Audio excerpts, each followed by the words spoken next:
미국이 최근 코로나19로 인해서 사망자가 제가 알아본 바로는 11만 5천 명이 넘었다고 합니다. 아마 9월 되어지면은 사망자만 한 20만 명 정도 이를 것이다라는 그 하버드 연구진의 발표가 있었습니다. 우리 한국은 오늘까지 277명이 사망했습니다. 그 사망자들을 좀 더 들여다 보니까요, 그 사망자들의 많은 프로테지가 의료 혜택 사각지대에 있는 가난한 사람들이 대부분을 차지하고 있다라는 것이었어요. 왜 그런가 보니까 확진 판정을 받아도 그 값비싼 치료비 때문에 병원을 기피하는 거예요. 그래서 확진을 받지 않고, 확진을 받는다 하더라도 그냥 집에서 죽어가는 사람들이 많았기 때문에 제때 치료받지 못하는 거예요. 그래서 그렇게 많은 사람들이 유명을 달리하고 사망에 이르렀다고 합니다. 우리나라는 그렇지 않잖아요. 다 공짜잖아요. 확진부터 해가지고 검사, 확진, 치료비, 심지어는 우리 조카애가 외국에서 왔는데 2주간 격리하는데 그 문 밖에 2주 동안 먹을 것들이 쌓여 있더래요. 이렇게 좋은 나라가 어디 있냐고 이렇게 하더라고요. 어떤 나라가 살기 좋은 나라인가. 가끔 몇 년 전만 하더라도 이 대한민국 사회에 대해서 참 우리는 열심히 노력해도 살기 어렵다라고 하면서 헬조선 이렇게 한국 사회를 부정적으로 바라봤던 사람들이 많았어요. 근데 솔직히 제가 보니까 열심히 살면 왜 못 살아요? 그렇게 이야기하는 사람들을 치고 그렇게 열심히 사는 사람들 이렇게 많지 않던데요.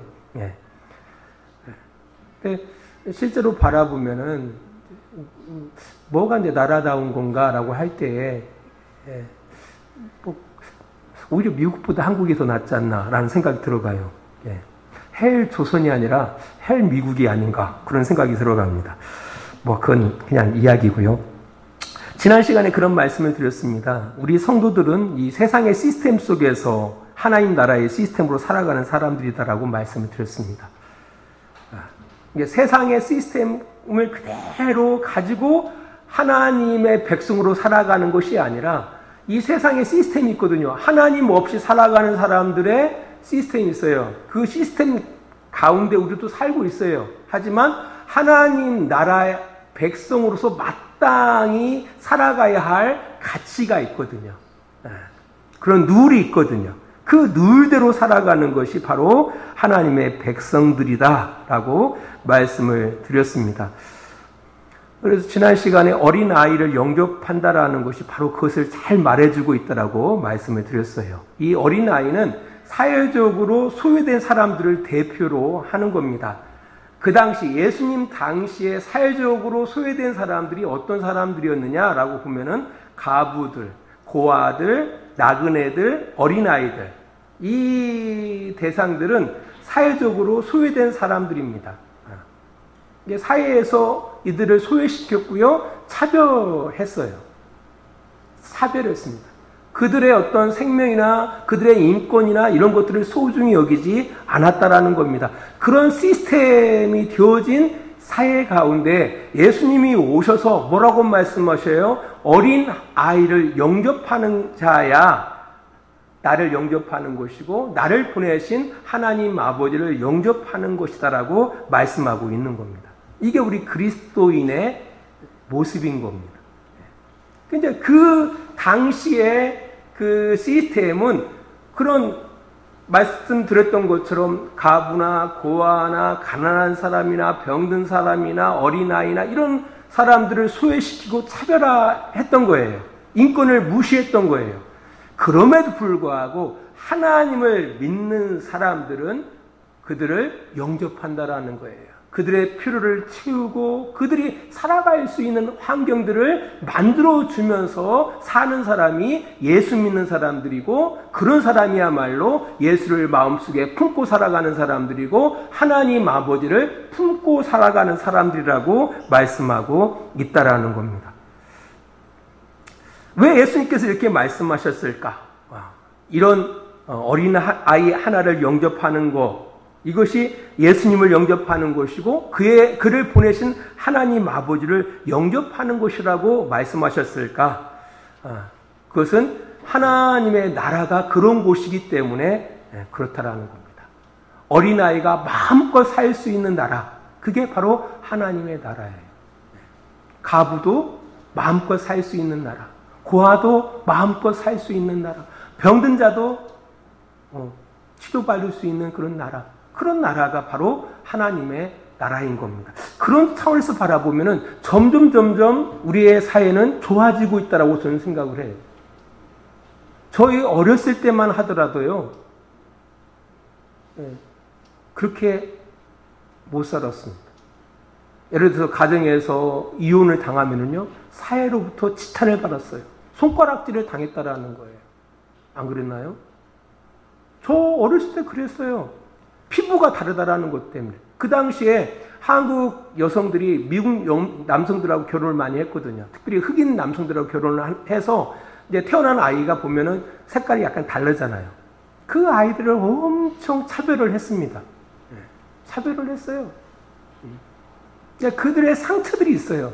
그 사회로부터 차별받은 그 상처들이 그 호녀 아이들에게는 그 상처들을 안고 지금까지 성장한 사람들이 많이 있습니다. 요즘도 그렇잖아요. 다문화 사회잖아요. 뭐 캄보디아나 베트남 여성들, 중국 여성들과 결혼해가지고 자식을 낳았을 때, 뭐 중국 여성들은 그나마 차이가 없어요, 자녀들이. 근데 막 캄보디아나 베트남 여성들과 결혼한 해서 태어난 아이들은 약간 다르거든요. 그런 것으로 인해서 많은 차별들이 이루어지고 있다는 겁니다. 그 아이들 입장에서는 그런 사회, 차별받는 그 사회를 좋은 사회라고 이야기하지 않겠죠. 정말 지옥 같을 거예요. 지옥 같을 거예요. 그런 아이들이 마음껏 살아갈 수 있는 나라, 차별받지 않고 살아갈 수 있는 나라가 바로 어떤 나라예요? 하나님 나라인 거예요. 그래서 사실 하나님께서 말씀하신 하나님 나라가 그런 나라예요. 이사야서 11장을 바라보면은 그 하나님의 나라에 대해서 이렇게 설명하고 있어요. 우리 이사야 11장으로 가봅니다. 이사야 11장입니다.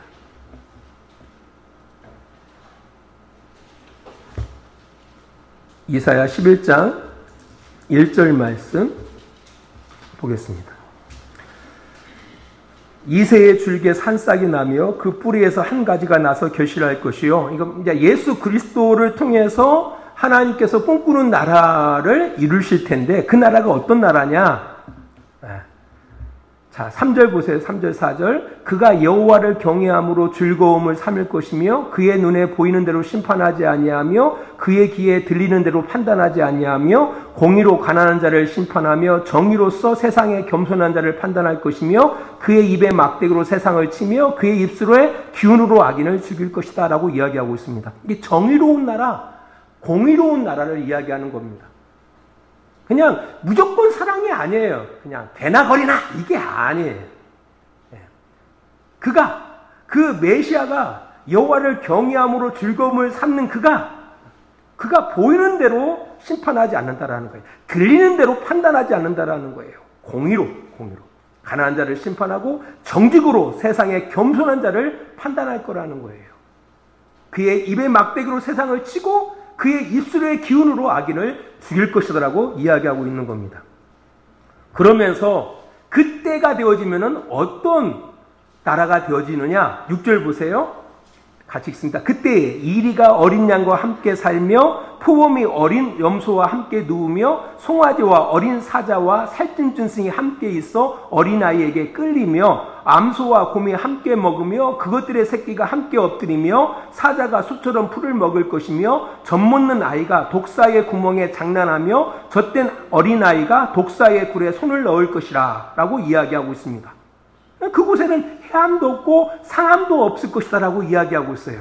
근데 거기 내용을 바라보면 재밌습니다. 이리와 어린 양.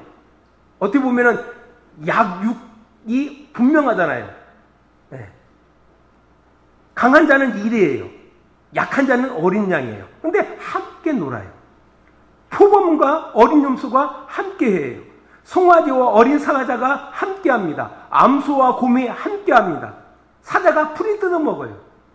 상상이 갑니까? 사자가 풀을 뜯어먹어요. 풀 뜯어먹는 사자. 젖먹는 어린아이가 독사의 구멍에서 장난쳐도 아무 해가 없습니다. 젖된 어린아이가 독사굴에 손을 넣고 해도 해가 없는 그런 나라. 뭐가 상상되어집니까? 약자와 강자가 없어요. 서로 평화롭게 살아가는 그런 나라를 이야기하고 있다는 겁니다. 그 나라가 바로 하나님의 나라인 겁니다. 우리가 우리 주변을 바라보면요, 가정만 바라봐도 강자와 약자가 있는 거예요. 제가 어제 학생회가 끝나고 가다가 어떤 여학생한테 물어봤어요. 너희 집에서 누가 가장 강자냐? 누구예요? 라고 이야기하더라고요. 엄마래요, 엄마가. 모든 것을 결정하는 것은 엄마래요. 누가 가장 약자냐? 라고 물어봤더니 자기가 가장 약자래요. 지금 눕고 있는 애가 있어요. 자기가 가장 약자래요. 엄마가 가장 강자래요. 가정도 보면 그래요. 옛날 어땠나요? 저희 어렸을 때만 하더라도 가정의 강자는 누구예요? 아빠예요. 아빠가 무서웠죠. 요즘과 같은 아빠 상은 기대할 수가 없었던 거예요. 정말 아빠가 무섭습니다. 그러니까 저는 아빠라는 단어보다는 아버지라는 단어가 더 익숙합니다. 아버지라는 단어가 익숙해요. 아빠라는 소리를 해본 적이 별로 없어요. 아마 거의 안 했을 거예요. 너무 무서웠기 때문에. 어린아이들은 무시되어졌거든요, 그 당시. 여성들은 어땠나요? 저희 할머니 시대만 하더라도 같이 겸상을 하지 않았습니다. 부엌에서 식사를 하셨죠. 그렇게 차별되어지고 무시되어지는 사회 가운데에서 세상 가운데 여성들이 살아왔어요. 그것을 남성들은 당연하게 여겼죠. 당연한 거 아닙니다. 정말 불쌍하게 살아가는 거예요. 뿐만 아니라 악독하게 살아가는 거예요. 그 당시에 시어머니들 생각해 보셨나요? 좋은 시어머니들도 많이 있습니다. 하지만 몸푼지 며칠 됐다라고 며칠도 안 됐는데도 불구하고 그 엄동설 안에 지저귀를 빨았어야 돼요. 아기를 낳은 산모가 지저귀를 빨아요. 그게 인간입니까? 그게 사람입니까? 그런 시대를 살았다라는 거예요. 그런 시스템 가운데 살았다라는 거예요. 그러다 보니까 여성들의 마음속에 뭐가 나왔어요? 그 마음속에 한만 난 거예요. 한. 정말 지독한 거예요. 그 시대가. 생각하기도 싫은 거예요. 그게 지옥인 거예요. 그게 지옥. 하나님 나라는 그런 나라가 아닌 겁니다. 우리가 예수를 믿는다, 하나님을 믿는다 하면서 그런 삶을 우리가 계속하고 있다라면 그건 예수 믿는 거 아닙니다. 하나님 믿는 거 아닙니다. 하나님 나라를 사는 것이 아니다라는 겁니다. 하나님 나라는요, 하나님을 중심으로 해가지고 모든 사람들이에요. 가난한 사람이나 부자된 사람이나 배운 사람이나 못 배운 사람이나 모두가 하나님을 중심으로 해서 모두가 존중받고 서로 섬기고 서로 하나 되어진 그 공동체가 바로 하나님의 나라인 겁니다. 그것이 시행되어지고 있는 공동체가 바로 교회 공동체인 겁니다. 그러니까 교회라는 곳은 우리 교회는 잘난 놈들만 와. 그 건강한 교회가 아닙니다. 교회라는 공동체는요, 있는 사람도 없는 사람도 건강한 사람도 건강하지 못한 사람도 함께 모여서 같은 하나님 아버지를 아버지라고 고백하면서 서로 더불어 잘 살아가는 공동체가 바로 교회 공동체인 거예요. 그것이 건강한 교회 공동체인 겁니다. 바로 이런 공동체를 하나님께서는 말씀하셨어요. 그래서 사실 이스라엘 공동체가 그런 공동체가 되어지기를 하나님께서는 기대하셨어요. 그래서 하나님께서 그들을 구원해 내시고 그들에게 주신 그 율법의 말씀들의 내용들을 바라보면은 그것을 우리가 파악할 수가 있어요. 역시 하나님께서 이런 공동체를 원하셨구나라는 것을 확인할 수가 있다라는 겁니다. 우리 신명기 10장입니다. 신명기 10장 18절 말씀을 보도록 하겠습니다. 신명기 10장 18절 너희의 하나님 여호와는 고아와 가부를 위하여 정의를 행하시며 나그네를 사랑하여 그에게 떡과 옷을 주시나니. 그러니까 우리를 구원하신 하나님 여호와는 어떤 분이냐라고 할 때 고아와 가부들, 그 당시에 천대받고 차별하고 무시했던 그 고아와 가부를 위해서 정의를 행하신다라는 거예요. 정의를 행하시고, 심지어는 그 나라 가운데 여행을 왔던, 그 나라 가운데 살기 위해서 왔던 그 나그네까지도 사랑하시고 그에게 떡과 옷을 주시는 하나님이시다라는 거예요. 바로 하나님이 다스리는 그 이스라엘 공동체가 바로 그런 공동체라는 거예요. 그리고 이 말씀에 순종하는 그들에게 하나님께서는 반드시 복을 주시겠다라고 말씀하십니다. 신명기 14장 29절입니다. 제가 읽어드릴게요. 너희 중에 분깃이나 기업이 없는 내인과 내 성중에 거류하는 객과 및 고아와 가부들이 와서 먹고 배부르게 하라. 그리하면 네 하나님 여호와께서 네 손으로 하는 범사에 내게 복을 주시리라 라고 말씀하시는 겁니다. 그런 사람들에게 잘할 때 하나님이 복을 주시겠다라고 말씀하시는 거예요. 착각 버리시라고 항상 말씀드렸잖아요. 목사한테 잘할 때 복을 주시는 게 아니라 사회적인 약자들에게, 차별받는 그들에게, 소외된 그들에게 잘하는 것이, 잘할 때 하나님이 복 주신다라는 거예요. 왜 복 주십니까? 나한테 잘하는 거니까. 하나님께 잘하는 것이니까 하나님이 갚아주시는 거예요. 반면에 이 말씀에 불순종할 때 하나님께서는 반드시 그들을 저주할 것이라고 말씀합니다. 신명기 27장 19절입니다. 객이나 고아나 가부의 송사를 억울하게 하는 자는 저주를 받을 것이라 할 것이요 모든 백성은 아멘 할지니라 라고 이야기하고 있습니다. 객, 나그네나 고아나 가부들의 송사, 재판을 억울하게 하는, 그러니까 나는 내가 가부라는 것 때문에, 내가 고아라는 것 때문에, 내가 나그네라는 것 때문에 나 억울해요. 이렇게 행하는 사람은 어떻게 해요? 하나님께서 저주하겠다고 말씀하시는 거예요. 저주를 받을 것이다라고 말씀하고 있다라는 거예요. 이게 하나님께서 이루고자 하셨던 그 나라가 바로 그런 나라예요. 그런 나라. 그러니까 우리가 생각할 때 하나님 나라 들어가는 것이 예수 나 믿어요. 죽기 전에 나 예수 믿어요. 천국 갈 것 같은데 전혀 그렇지 않아요. 전혀 그렇지 않습니다. 하나님은 바로 이 나라를 기대하셨어요. 그리고 그 나라를 위해서 예수님이 이 땅 가운데 보내셨고, 예수님이 이 땅 가운데 오셔서 그 나라, 그 하나님의 나라를 선포하시고 그 나라 백성으로 우리들을 부르신 겁니다. 그래서 그 나라 백성이 되는 그 자격을 바라보면요, 사회적인 약자를 영접하는 것이 바로 그 자격인 거예요. 그러면 또 이런 생각을 할 수 있어요.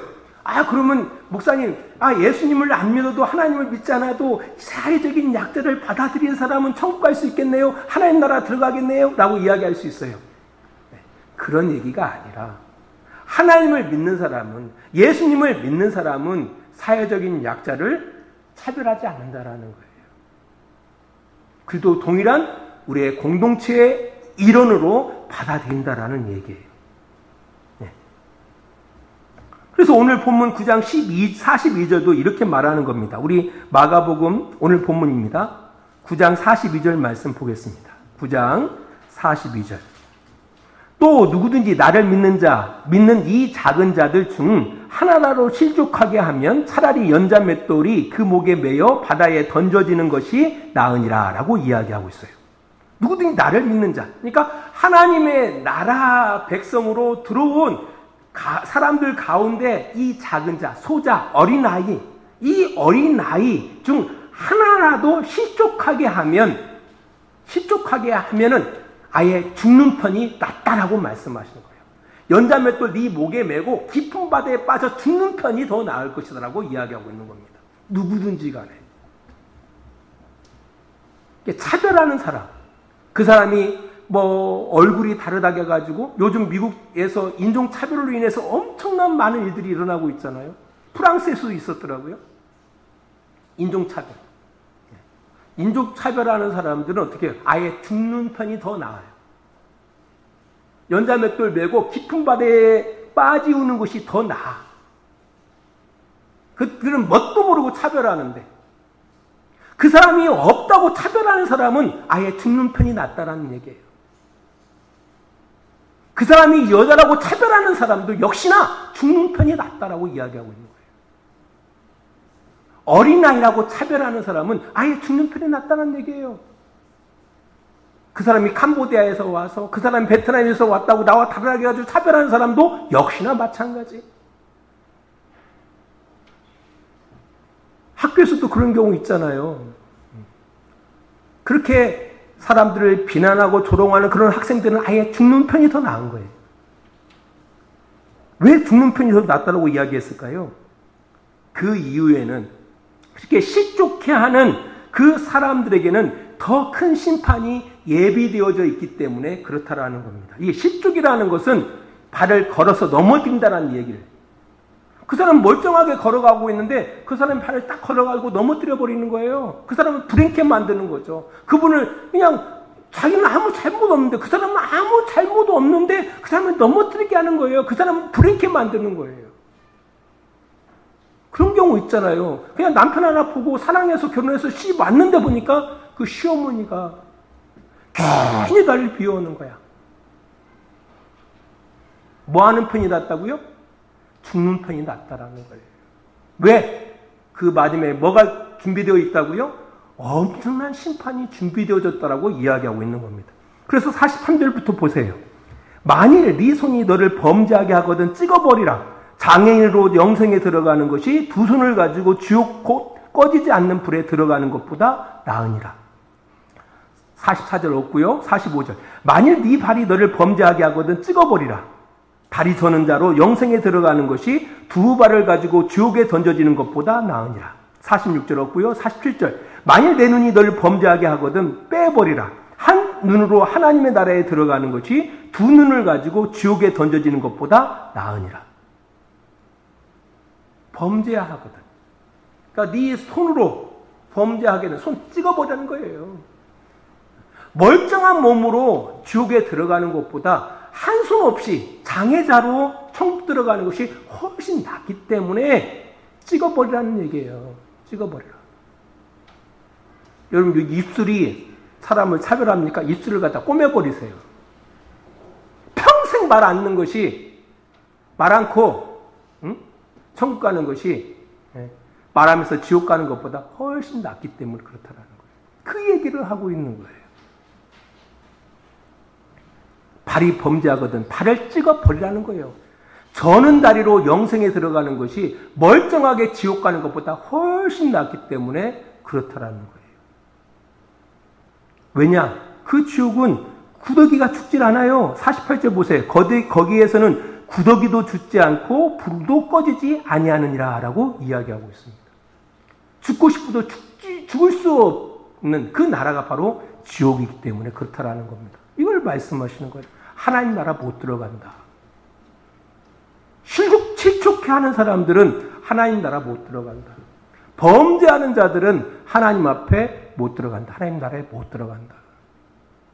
그러니까 그거 끊어버려라. 끊어버려라. 잘라버려라. 사실 이게 강력한 말씀이에요. 강력한 말씀. 제가 이 말씀을 준비하면서 예전에 항상 고민이 되어졌던 성경의 말씀이 있었거든요. 이해가 안 갔던 말씀. 그 한국 말씀 잠깐 보겠습니다. 누가복음 16장입니다. 16장 19절 말씀, 20절 말씀 잠깐 보겠습니다. 제가 이 성경을 보면서 정말 이해가 안 가는 그런 내용이 있었거든요. 많아요. 근데 이제 그 중에 하나예요. 19절. 한 부자가 있어 자색 옷과 고운 베옷을 입고 날마다 호화롭게 즐기더라. 그런데 나사로라 이름하는 한 거지가 헌데투성이로 그의 대문 앞에 버려진 채라는 단어가 나와 있습니다. 이분들이 죽어요. 이게 부자도 죽고 나사로도 죽는데 부자는 죽어서 어디 가요? 음부로 들어가요. 지옥으로 가요. 그리고 나사로는 죽어서 아브라함의 품구로 들어가는 겁니다. 근데 정말 이해가 안 가는 거예요. 뭐 예수를 믿었다, 예수를 믿지 않았다 이런 것도 하나도 없고요. 아니 단지 부자로 살았다는 것 때문에, 화려하게 살았다는 것 때문에 죽어서 지옥 가? 이게 말이 돼? 이해가 안 가는 거예요. 이게 도대체 무슨 얘기야, 이게? 왜 부자는, 아니, 이 땅에서 부자로 살았다는 게 무슨 죄예요? 아니, 호화롭게 살았다는 게 무슨 죄입니까? 근데 왜 이 부자가 지옥에 가요? 진짜 이해가 안 갔거든요. 근데 이 말씀을 준비하다 보니까, 아, 그렇구나. 그래서 그가 음부로 들어갔구나라는 것을 알게 되었어요. 그 내용은, 그 이유는 20절에 있어요. 그런데 나사로라 이름하는 한 거지가 헌데투성이로 그의 대문 앞에 버려진 채. 뭐 했다고요? 이 거지가 버려졌다라는 거예요. 대문 밖에 버려진 채 있었다라는 거예요. 뿐 아니라 개가 그를 핫하여. 개만 또 못한 취급을 당하고 있었던 거예요. 누가요? 이 거지가. 그 부자는 호의호식하면서 떵떵거리면서 살고 있었는데 그 대문 앞에 있는 거지는 버려진 채 개보라도 못한 취급을 받으면서 살고 있었다라는 겁니다. 아, 여기에 있구나, 여기. 돌아보지를 않았던 거예요. 누가요? 이 부자가. 돌아보지를 않은 거예요. 영접하지 않았던 거예요. 아까 뭐라고 말씀드렸어요? 어린 아이 하나를 영접하는 것은 누구를 영접하는 거예요?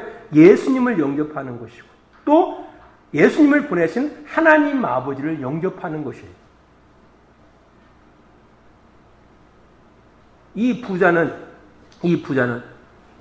이 가난한 사람, 이 거지를 영접하지 못했어요. 받아들이지 못했어요. 오히려 문 밖에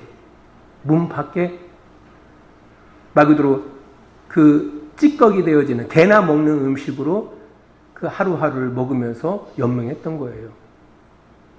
아, 그래서 그 부자가 지옥 갈 수밖에 없었구나.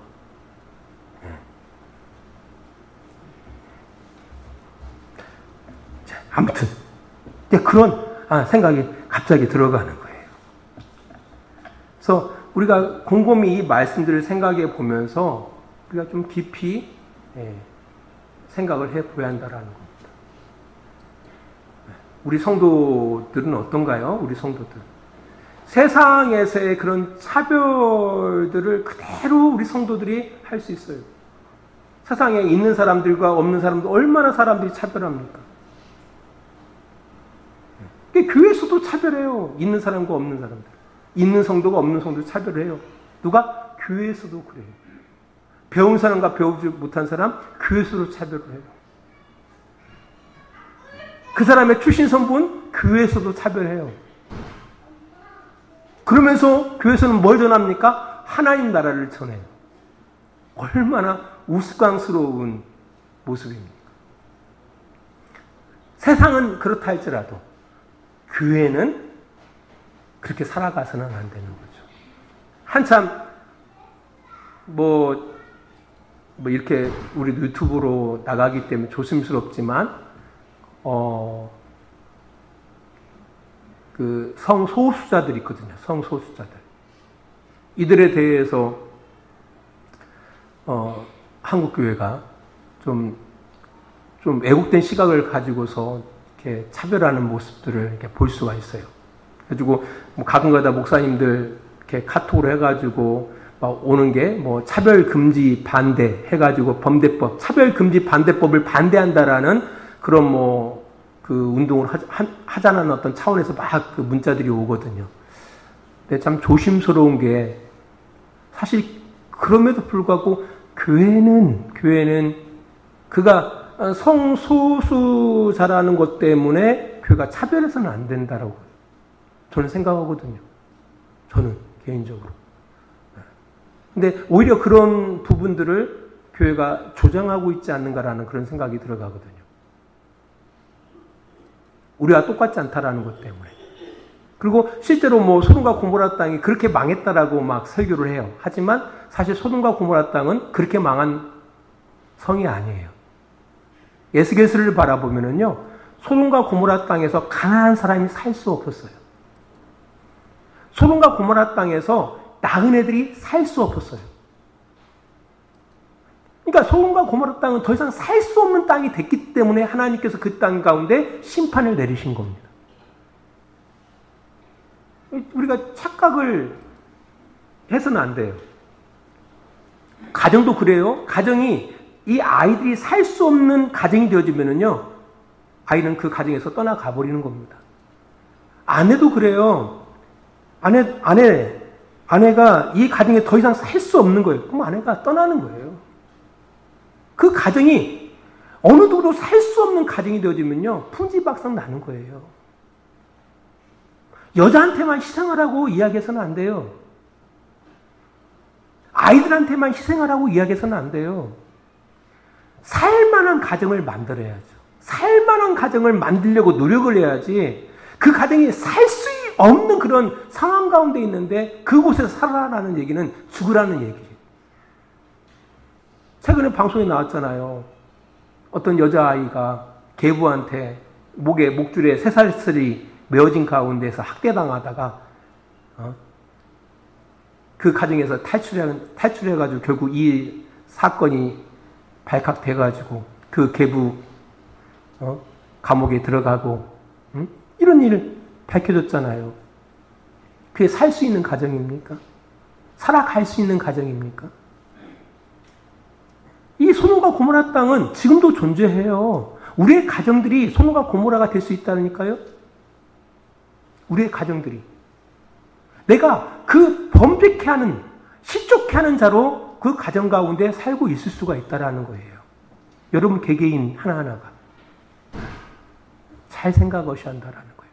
죽는 것이 더 나아요. 죽는 것이 더 나아요. 깊이 새기셔야 돼요.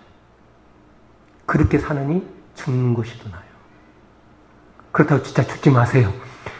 그런 얘기 아니라 혹시라도 바뀌셔야죠. 바뀌라는 얘기지. 예, 바뀌셔야 돼요. 범죄케 하는 자. 손이 범죄케 한다? 손 끊어버리라 했잖아요. 정말 제가 어떤 그 책이 있어요. 우리 한국에 기독교가 처음 들어왔을 때 정말 있는 그대로 믿고 신앙생활을 했던 믿음의 선배들이 계셨거든요. 그 가운데 어떤 분은 정말 손을 자르신 분이 있어요. 정말 손이 범죄하더래요. 범죄케 하길래 손을 잘라버렸어요. 대단하지 않습니까?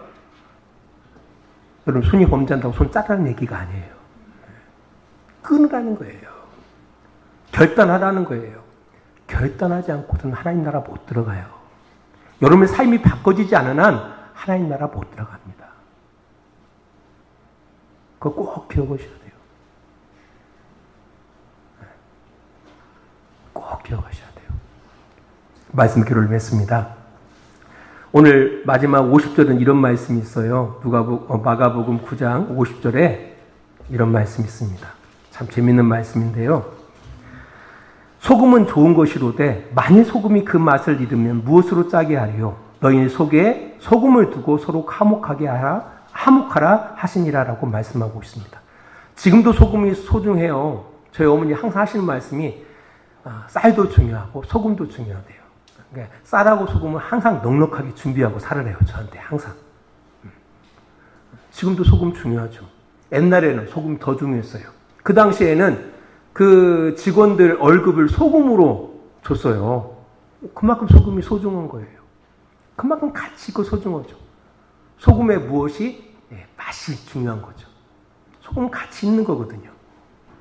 예수님께서도 우리에게 뭐라고 말씀하셔요? 너희는 세상의 소금이다 라고 말씀하셔요. 그만큼 가치 있는 존재라라고 말씀하셔요. 근데 그 소금, 이 소금이 가치 있는 건데, 마찬가지로 우리도 가치 있는 존재란 말이에요. 가치 있는 존재인데, 이 가치 있는 존재를 가치 있게 살 것인지, 아니면은 가치 없게 살 것인지. 소금이 맛을 잃어버린 가치 없잖아요. 버림받는 거예요.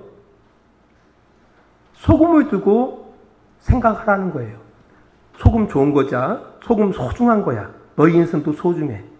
근데 소금이 맛을 잃어버린 가치 없어서 버려지거든. 반면에 소금의 그 짠맛이 있음으로 인해 소금은 가치 있는 거야. 네 인생을 어떻게 살아갈래? 맛을 잃은 인생을 살아갈래? 아니면 맛이 있는, 맛을 내는 인생을 살아갈래? 값어치 있는 인생을 살아갈래? 라고 우리에게 도전하고 있는 거예요. 값어치 있는 인생이 바로 뭔지 아십니까? 화목하게 하는 인생이에요. 오늘 본문 50절 하반절을 바라보니까 소금을 두고 서로 화목하라. 화목하라. 사람답게 살아가는 것. 가치 있게 살아가는 것. 화목하게 살아가는 것. 그 삶을 향해서 우리에게 도전하고 있다는 겁니다. 여러분 인생 소중해요. 여러분 인생. 그 여러분의 소중한 인생을 어떻게 살아가기를 원하십니까? 여러분들이 판단하고 결정하시기 바랍니다. 기도하겠습니다. 하나님 감사합니다.